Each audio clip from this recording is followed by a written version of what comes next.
Խոստացված հոլովակը շամպուն, ինչպես հասկանալ շամպունը դրնավին համապատասխան է թե ոչ եւ ինչպես ընտրել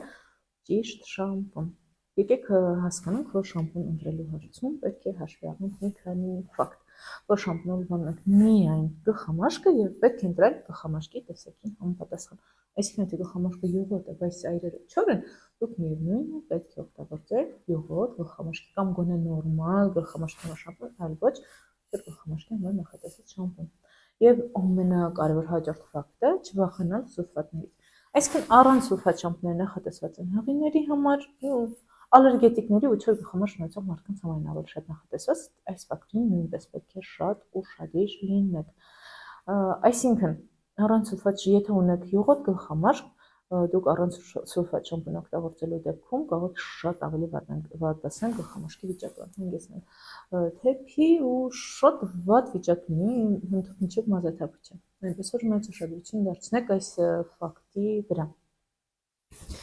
Դե ինչ, սկսենք ինչպես ընտրել շամպուն։ Եթե դուք թեք եք ձեր իմ շամպունը Նիդոլայի, ես շատ եմ սիրել։ Եթե դուք թեք եք ձեր շամպունը, ու սկսեք կարդալ։ Կտեսնեք այնտեղ հիմնական շամպունների մոտ, որոնք որ վաճառում են Hampton, Lotion, Go, Head and Shoulders, Pantene, դուք կտեսնեք առաջին երկու սուլֆատների անունը Sodium Lauryl սուլֆատ կամ Laurev սուլֆատ։ Ու հաջորդը արդեն սուլֆատների շարք է, էլ չեն լինում։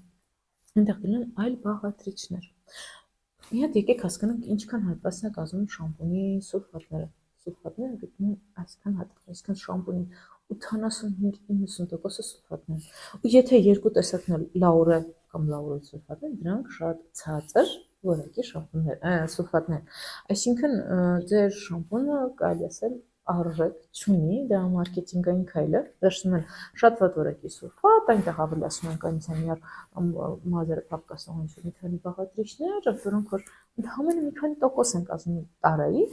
լցնում են այնտեղ ձեզ տպավորիչները քրվացիկ, մազերը փափուկ են, փայլուն անուշ բույր ունի, այնտեղ ոտավետիչներ շատ կան, ու ձեզ գրավում են շամպունը, մտածեք, որ ամեն ինչ լավ է, մազերս չի չորացել, ուրեմն կարող եմ շարունակել օգտագործել։ Ոչ։ Ինչ պետք է անել։ Եթե ձեր շամպունը լավ որակի է, բարձրակարգ է, ուրեմն պետք է լինեն սկսեն Lauryl-ը հանում են Laurev սուլֆատից ու պետք է հաջորդիվ լինի գոնե երկու տեսակի սուլֆատ փափուկ։ Ես տեղ ներքևում կթողնեմ երկու տեսակի, 2-3 տեսակի փափուկ սուլֆատների անուններ, որոնք պատրաստված են կոկոսի հիմքի վրա եւ արժեքով շատ ավելի արժեքավոր են, քան սովորական Lauryl կամ Laurev սուլֆատները։ Անպայման պետք է լինի, այսինքն դրա մեջ կա ինչ-որ